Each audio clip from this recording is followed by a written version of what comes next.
All these years, Dad told us what kind of a slut you were. Now I finally have proof. Bobby, listen to So wait, what happened? Did you leave your protection inside somebody else's hotel room? What? Or maybe you wanted to get knocked up. I don't know. Maybe you wanted to go off and start a life with the kid's real father. Eddie is Nate's real father. Nate is your full brother. Yours and James's. Huh? If you say so. I didn't want to leave you. Eddie threw me out. He called me that, what you just said, and worse things. But I was never unfaithful to him. Because the old man was such a lovable guy. Even if I wanted to cheat, the thought of what he would do to me. But once something got in his head, there was nothing I could do to convince him that the child I was carrying was his.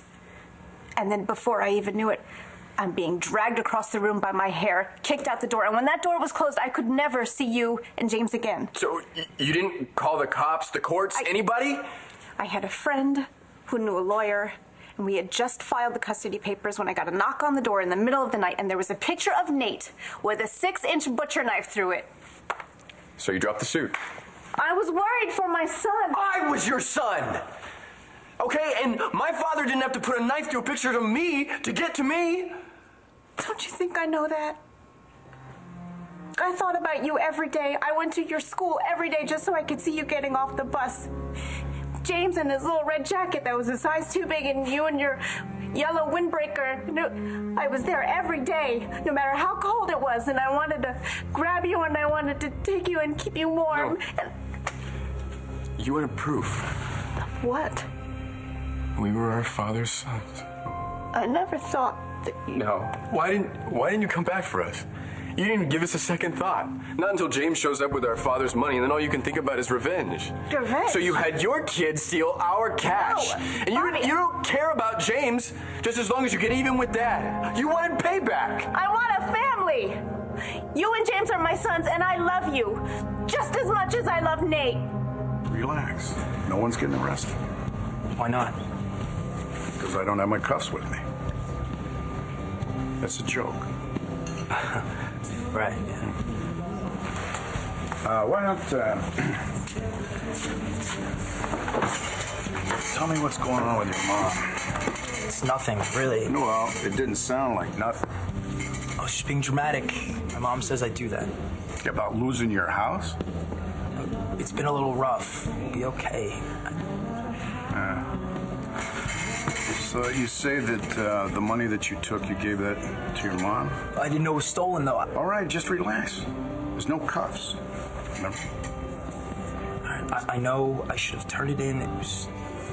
Yeah, but you were trying to save your house. Why were you losing it? My mom lost her job. And she's been looking and looking and looking for months. No luck. She just went on an interview, though, so we'll probably be okay. Right? So it's just you and your mom? What about your dad? He's gone. Sorry. He died?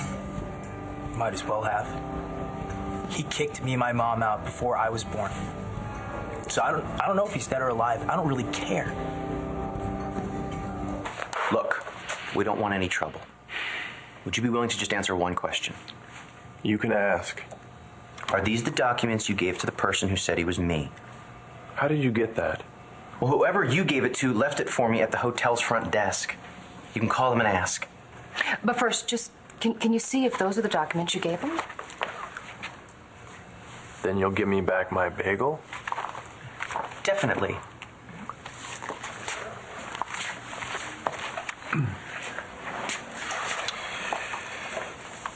These are some of the records I got from the files.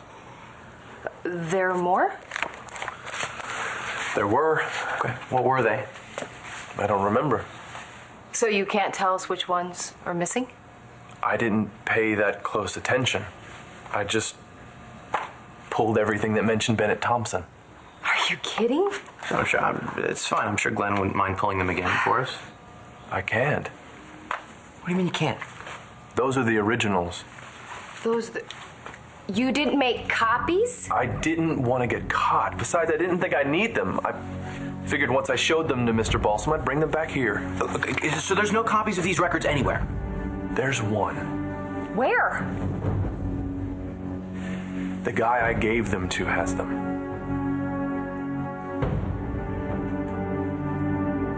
The people will show that Mr. Thornhart's history with his victim precluded any hope of rational thought.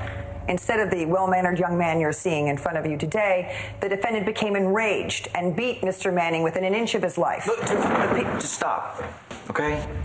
Look, you don't have to do this. Everyone here knows what I did. I attacked Mr. Manning, and I want to take responsibility for it.